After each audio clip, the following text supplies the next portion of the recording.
വിവരങ്ങൾ നൽകാനായി ചേരുകയാണ്. ഷഫീഖ്, കാസർഗോഡും നേരത്തെയും മികച്ച പോളിംഗ് തന്നെ, ഒരുപാട് ആളുകൾ രാവിലെ തന്നെ എത്തുന്നതും കണ്ടിരുന്നു. പിന്നെ ചിലയിടങ്ങളിലൊക്കെ ഈ വോട്ടർ മെഷീനുകൾ പണിമുടക്കിയതായുള്ള റിപ്പോർട്ടുകൾ വന്നിരുന്നു. അത്തരത്തിലുള്ള പ്രശ്നങ്ങളൊക്കെ പരിഹരിച്ച് ഇപ്പോൾ എങ്ങനെ പുരോഗമിക്കുന്നു പോളിംഗ്?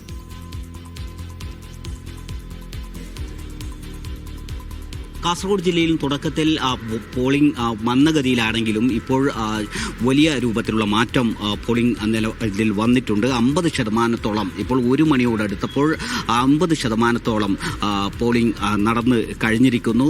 1 മണിയുടെ പോളിംഗ് നിലവാര വിവരമാണ് നമുക്ക് ലഭ്യമായത്. അപ്പോൾ 50% പോളിംഗ് കാസർഗോഡ് ജില്ലയിൽ രേഖപ്പെടുത്തി കഴിഞ്ഞു എന്നാണ് നമ്മൾ മനസ്സിലാക്കുന്നത്. നഗരസഭകളിൽ ഏറ്റവും കൂടുതൽ പോളിംഗ് നടന്നത് നീലേശ്വരം നഗരസഭയിലാണ്. അവിടെ 46.9% പോളിംഗ് ആണ് രേഖപ്പെടുത്തിയിട്ടുള്ളത്.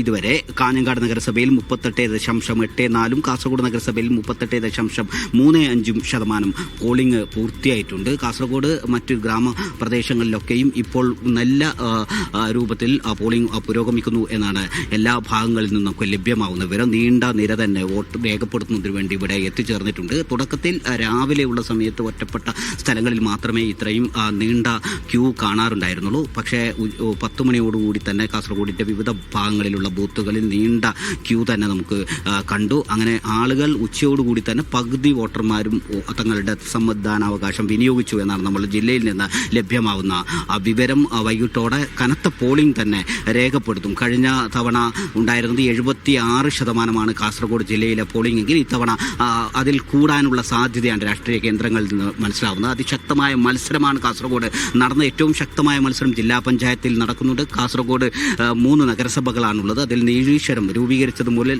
LDFന്റെ കൂടെയാണ്. എന്നാൽ കാഞ്ഞങ്ങാട് മാറി മാറി വന്ന ഒരു നഗരസഭയാണ്. ഇത്തവണയും കാഞ്ഞങ്ങാട് നഗരസഭയിൽ ഇരു മുന്നണികളും LDFും UDFും തമ്മിൽ ശക്തമായ മത്സരം നടക്കുന്നുണ്ട്. ആ ഭാഗങ്ങളിലും അതിശക്തമായ പോളിംഗ് എല്ലാ ഭാഗത്തും നമ്മൾ കാണുന്നു. കാസർഗോഡ് നഗരസഭയിൽ UDFും BJPയുമാണ് NDAയുമാണ് നേരിട്ട് നേർ മത്സരം നടക്കുന്നത്. ആ ഭാഗത്തും NDAയുടെ ഭാഗത്തു നിന്ന് ശക്തമായ മത്സരം ഉണ്ടാവുന്നു. ഇത്തവണ തങ്ങൾക്ക് അധികാരം നിലനിർത്താൻ കഴിയും എന്ന് UDF കേന്ദ്രങ്ങൾ പറയുമ്പോൾ പോലും ഈ BJPയും അതിശക്തമായ മുന്നേറ്റം തന്നെയാണ് നടത്തുന്നത്. ഏതാനും 12 ബൂത്തുകളിലാണ് ഇതുവരെയായും വോട്ടർ മിഷൻ തകരാറുകൾ ഉണ്ടായിരുന്നത്. എല്ലായിടത്തും അത് പരിഹരിച്ചിട്ടുണ്ട്. വലിയ അക്രമ അപ്പോൾ പ്രശ്നങ്ങളൊക്കെ പരിഹരിച്ചു തന്നെ വളരെ ആവേശത്തോടുകൂടെ കാസർഗോഡും പോളിംഗ് പുരോഗമിക്കുകയാണ്. രാവിലെ ഒരു അല്പം മന്ദഗതിയിലായിരുന്നെങ്കിൽ ഇപ്പോഴത് വളരെ ഊർജിതമായി തന്നെ വോട്ടർമാർ പോളിംഗ് ബൂത്തുകളിലേക്ക് എത്തുന്നു എന്നുള്ള വിവരങ്ങൾ കൂടിയാണ് ഷഫീഖ് നസ്രുള്ള നൽകിയത്. ഇനി